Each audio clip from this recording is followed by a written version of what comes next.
Hey there, it's Scary Parrish. Welcome back to the CBS Sports Eye on College Basketball podcast, where we sometimes discuss camel fighting. Dodo Birds and Leaky Black. Matt Norlander is here with me. If you're watching on YouTube, please smash the like button like you're Brandon Davies. You have consent, and while you're smashing, let me remind you what we got going on over a span of 10 weeks. It's a series called the Summer Shootaround, and we're going to focus on 20 notable teams in a 10-week span, 2 per week, 20 teams in 10 weeks, and we're doing the schools in alphabetical order. We've already knocked out Alabama, Arizona, Arkansas, Auburn, Baylor, Creighton, Duke, Gonzaga, Houston, and Indiana. Now we turn our attention to the reigning national champions, the Kansas Jayhawks. Kansas went 34-6 last season, shared the Big 12 title with Baylor, won the Big 12 tournament, got a 1 seed in the NCAA tournament, and then they beat Texas Southern, Creighton, Providence, Miami, Villanova, and North Carolina to win the national championship. From that team, Kansas lost Ochai Agbaji, Christian Brown, David McCormick, Remy Martin, Mitch Lightfoot, Jalen Coleman-Lands, 4 of the top 5 scorers. But Jalen Wilson and DeJuan Harris are back. That's 2 of the top 6, 2 starters. And KU also has the 4th best recruiting class in the country set to enroll. I got Kansas ranked 8th in the top 25 and 1. We'll see what Deadleg thinks of Bill Self's Jayhawks next. But first, a word from our partners. Be specific. Does she seem the same as you remember, or different? Something's going on with Esther. It's more than that, Mother. That's exactly what I'm afraid of. Esther's behavior has been so erratic. Who are you? My name is Esther. Orphan First Kill. Rated R. Now streaming on Paramount Plus. It just occurred to me that one of the motivations behind doing this series is like doing episodes dedicated to specific schools. In theory, you might get, some first-time listeners who have never listened to a college basketball podcast in general. But like if they're talking about my team, I'll give that a shot. And they must go, did this dude just call this other dude Deadleg? That's startling for someone who's never been here before. Podcast on a pirate ship, my man. It's basically what it sounds like. Hey, I got a question for you. Okay. Kansas. Yeah. It's going to be the best team in the Big 12? Yes. You have them evaluated like that. Kansas is going to come off a national championship and be better rated, wind up as the best team in what could again, maybe, we'll see, could again be the best league in college basketball. In the top 25 and 1 right now, no, I don't have Kansas as the best team in the Big 12. I actually have Baylor as the best team in the Big 12. I've got Baylor at 7th, Kansas at 8th. So it's, you can mix those up in whatever order you want. But I guess going by the top 25 and 1, I will have Baylor projected as the Big 12 champion. If you want to get more intel into why Baylor has a good chance of being the best team in the Big 12, go back and listen. They've already been a featured team in our Summer Shoot-Around series. Over the past 4 seasons, by the way, Kansas, after winning 14 consecutive regular season titles in 2019, did not win the regular season title in the Big 12. That was the year that Texas Tech and K-State wound up having a 2-way tie. Kansas was the best team and won the regular season in 2020 before that season got canceled. 2021, of course, Baylor en route to a national championship. And then last season, KU and Baylor, they were both 14-4 in league play. They have separated themselves. Kansas has separated itself from the rest of the league for the majority of the past 2 decades since Bill Self got there. Obviously, even before that, we know where Kansas stands. It's been the best team in its conference for decades running, and what it's been able to do has been outrageous. But we'll see if this Kansas Baylor 1-2 tete-a-tete tango will continue this season. I think there's a real chance at it. The roster is going to be intriguing, GP. You've got them 8th in the country, but there are a few questions as to what we're going to be looking at with the roster and who's going to be the guy, right? Because they've got a highly ranked recruiting class, which certainly should play a factor. Although, as you well know, there have been some standout freshmen over the years under Self at KU, but it's not like Kansas has cut its teeth and firmed up its reputation on an annual basis going off of the outrageous play of its freshmen. That's not really how this normally goes, and I don't think that's how it will go this season.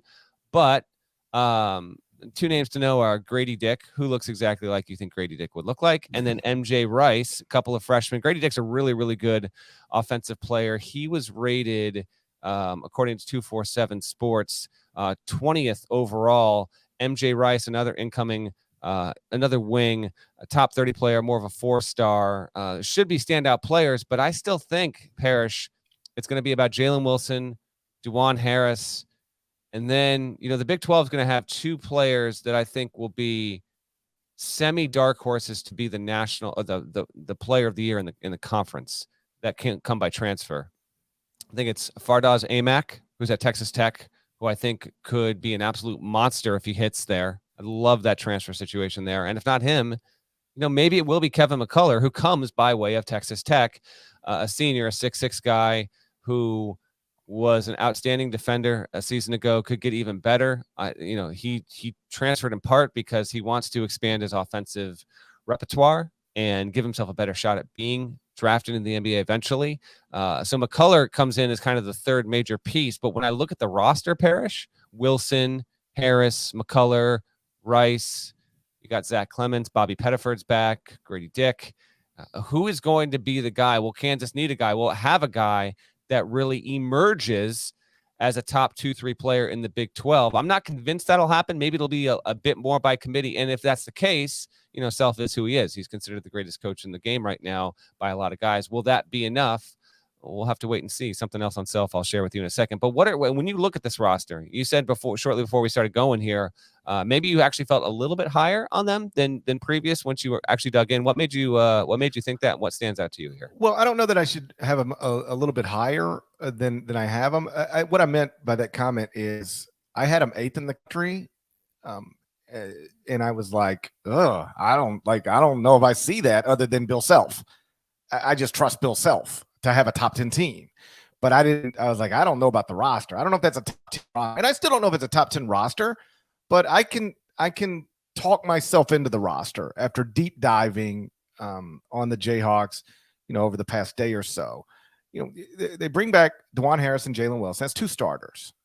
And Kevin McCullough started 24 games at Texas Tech last season for a good team.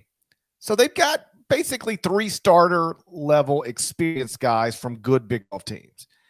And then I think you got to slot Grady Dick into the starting lineup, 6'7" wing, McDonald's All-American, possible first-round NBA draft pick. And I don't know exactly what they do in the middle, although Ernest Uday is a 6'10" center, 4-star prospect, class of 2022. He's ranked 32nd in that class. That's one option. I guess another option would be Zach Clemens. Now, he only played like 4.9 minutes per game last season. He was a top 50 prospect, class of 2021. And he actually played like early. I don't know if you remember, he had 7 points in 4 minutes in the Champions Classic against Michigan State, and then scored. How could I forget? And then scored I think he banged home a 3. It was like, all right, I think he banged home a 3. Like, you clearly must have seen some sort of clip. There's no shot in hell you remember Zach Clemens banging home a 3 at the Champions Classic. I swear to you, I think I remember that because it was like, what just happened here? Like, the guy came in and scored 7 points and it just boom. I have a vague memory of him being on the court and making a shot at Madison Square Garden. That's what I'm telling you. But remember, Jalen Wilson was suspended first 3 games last season. That's right. So Zach Clemens played at the very beginning, but then once Jalen Wilson came back and they had David McCormick, Mitch Lightfoot, there's just nowhere for him to play. By the way, they don't play the same positions. It's just a matter of minutes distribution. Zach Clemens. It's front court minutes. It's just front court minutes is what I'm talking about. Once Wilson was added to the front court, there was really nowhere for Zach Clemens to play. But there is now because they lost a lot of front court production. So maybe he's the option. Either way, 3, and this is my point, 3 Big 12 level experienced starters plus a McDonald's All-American / probable first-round draft pick plus either a top 35 freshman or a sophomore who was a former top 50 prospect and was just banging home shots all over Madison Square Garden at the Champions Classic last year. So that's not bad. It's not, it's not North Carolina's roster, but it's a pretty good roster. But more than anything, I just trust Bill Self. That's what this is about. He's been at Kansas for 19 seasons. He has 16 Big 12 titles and 9 Big 12 tournament titles. It's absurd. It's outrageous. It's outrageous, man. 16 regular season championships in 19 years in a league like that with constant roster turnover is ridiculous. And I do think, with all due respect to Rick Pitino, who I think you can argue is, if he never leaves for the NBA, is actually the GOAT of college basketball. Like that's not crazy to think about. But he's working at Iona now, and that's sort of off the radar a little bit. Certainly at the high major level, there is no better coach. I think you can reasonably say this now than Bill Self. Again, 16 conference titles, 9 Big 12 tournament titles in 19 seasons, 4 Final Fours, 2 national championships. Pitino is the only other active coach in the country with multiple national championships. And only 6 coaches in the history of men's college basketball have ever won at least 3. And Bill could already have 3 if the stupid pandemic, dumbest one of my lifetime, didn't cancel the 2020 NCAA tournament, because they would have been the number 1 overall seed in that. Here's some more Self bullet points. Never finished lower than 3rd in the Big 12. He's finished top 20 at KenPom in 18 of the past 19 seasons. That's 95% of the time. He's finished top 10 at KenPom in 13 of the past 19 seasons. There you go. He's finished top 5 at KenPom in 8 of the past 19 seasons. So 68% of the seasons he's spent at Kansas, he has finished top 10 at KenPom. I'm really only asking to do something that he already does roughly 70% of the time. He's got 9 number 1 seeds in the past 19 seasons. Would have been 10 if you include 2020. He's been a top 2 seed in 10 of the past 12 NCAA tournaments. It would be 11 of 13 if you include 2020. So that's why I think, more than any other reason, I've got Kansas in the top 10. Probably not a top 10 roster, but they got an all-time great coach who always has, or at least more often than not, has a top 10 team. We're doing this series in alphabetical order. So Kansas now, next will be Kentucky. And by nature of Self getting that second national championship back in April, he is like forever shaken off a little bit what's gotten attached to Cal over the years. Cal has consistently brought in better talent than anyone not named Mike Krzyzewski into college basketball. But to this point, since 2009, 2010, he quote unquote only has 1 national championship to show for it. Self had this dominant run. I just think 2 helps him overall. Not that Kansas fans were unhappy or anything like that, but at a certain point, when you have that much dominance in the Big 12 and you're consistently finishing in the top 10, if not the top 5 in KenPom, it's like, really, you got that one in 08, and you got that one in part because there were some free throw issues down the stretch there. The fact that he gets 2, we talked about this either the night of the title game or the first podcast after. It always felt like an inevitability. Like it's Kansas itself. He's too good of a coach. It was always going to happen like this. He was going to get another national championship. They were just going to break his way. As hard as it is to win a national championship, and it's really hard, it speaks to how great of a coach Self is and how high in esteem he's held across the sport, without a doubt. So he's finally got 2. He can certainly get another one. It wouldn't surprise me. But with all that being said, you trusting Self, big season ahead for this program. One, it's the 125th season of Kansas men's basketball, so there will be a number of things to celebrate that in the months ahead here.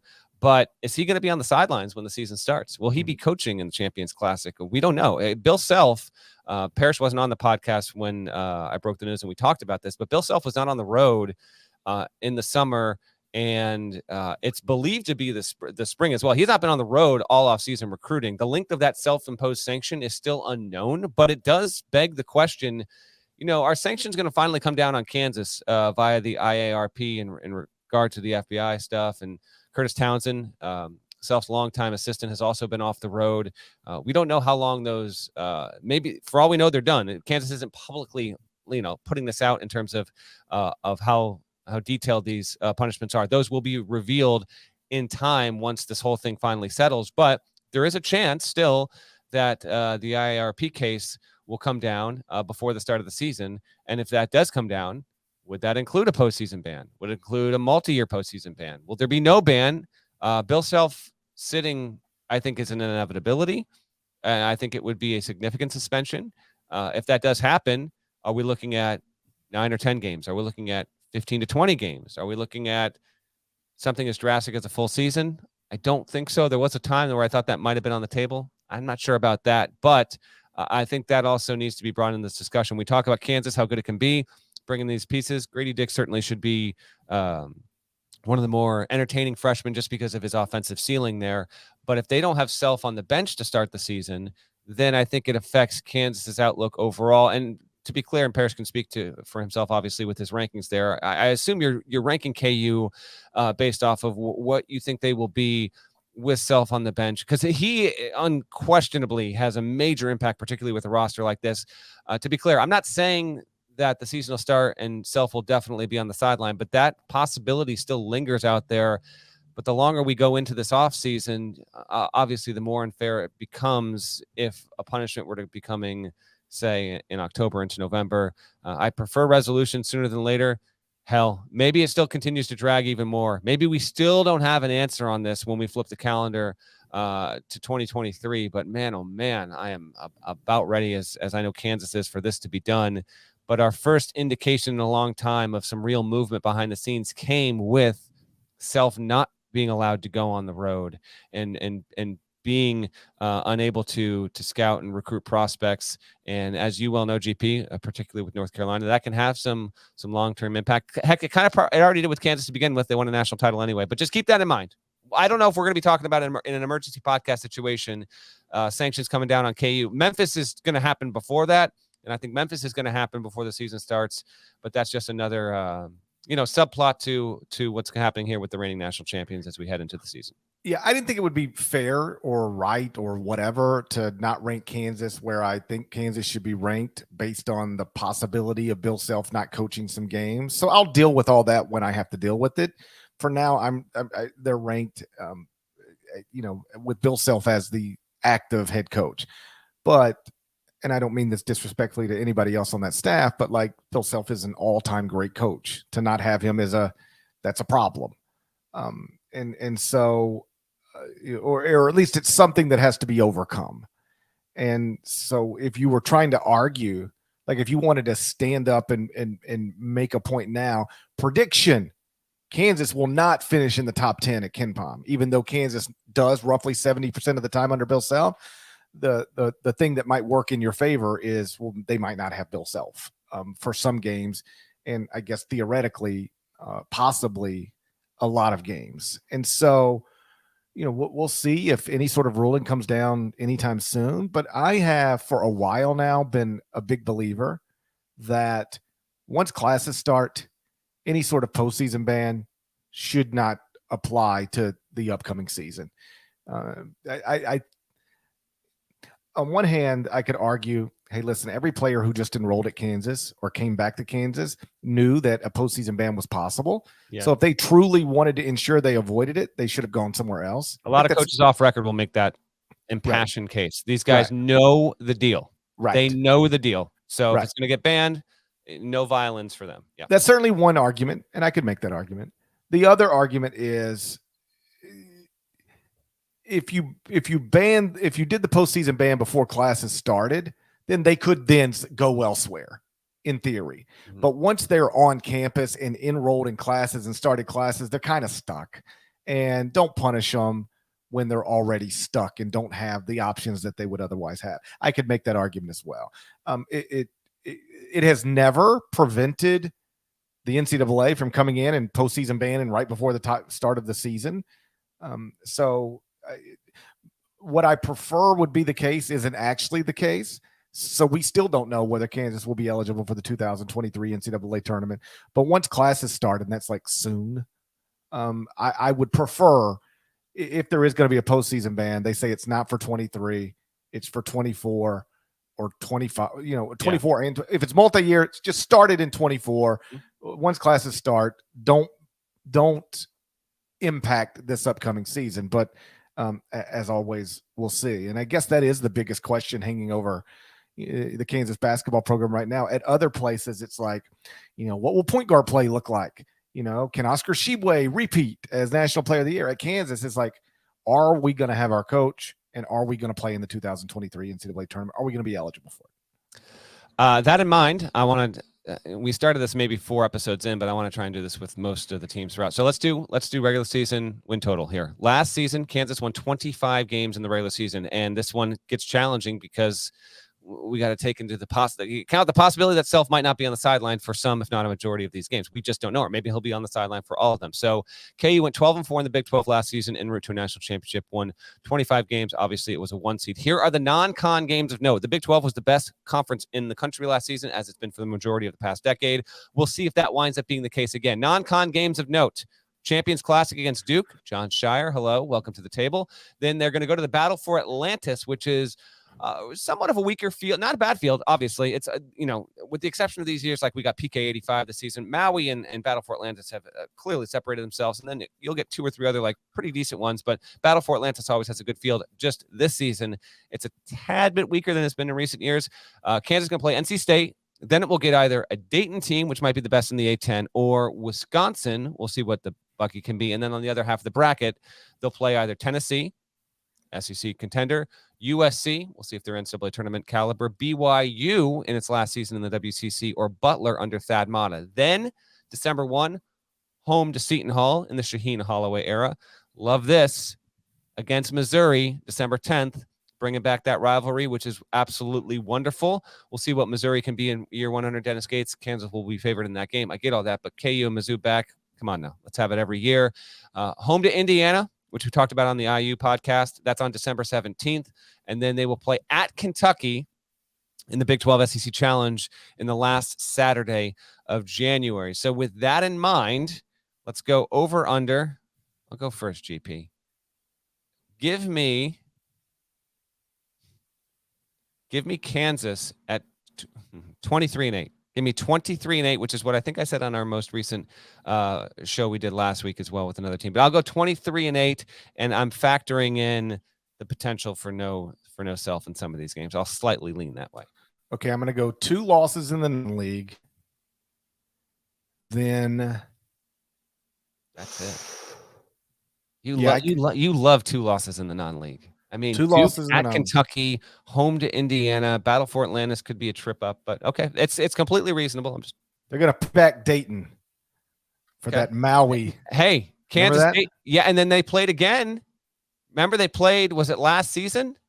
They did. They lost to Dayton last season. They lost to Dayton, I think, in the what used to be the Old Spice in Orlando. Dayton got them. I don't know, man. Why do they keep losing to Dayton all the time? It's America's best non-conference rivalry that's emerged here. So, yeah, keep an eye on that. That'll be a tricky one. When did they lose to Dayton? Was that 19?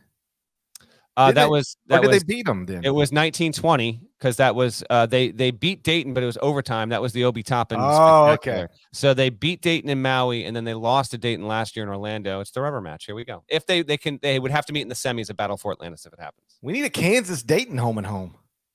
Tell me about it. Those are great battles. Those are wars. The Flyers and the Jayhawks are playing. I've got them winning the Atlantis tournament. Okay. Obviously at Kentucky is difficult. Champions Classic. I'll go with Duke, I guess. So 2 non-league losses, and then let's say 5 league losses. So that puts me at 24-7. It does. 24-7. That's where I'm at. Okay. 24-7, 2 seed in the NCAA tournament. Yeah, we need someone to track all this. Like, I actually would like, and come find us the last week of February when we forgot we did all this entirely, and we can look back and see how smart we were. You're always inviting people to document stuff to make us look dumb later. I like to hold, because it's either we look super smart, we hold ourselves accountable, make us that much more likable to the listeners. I think history shows we don't usually look super smart. But when we do, man, oh man.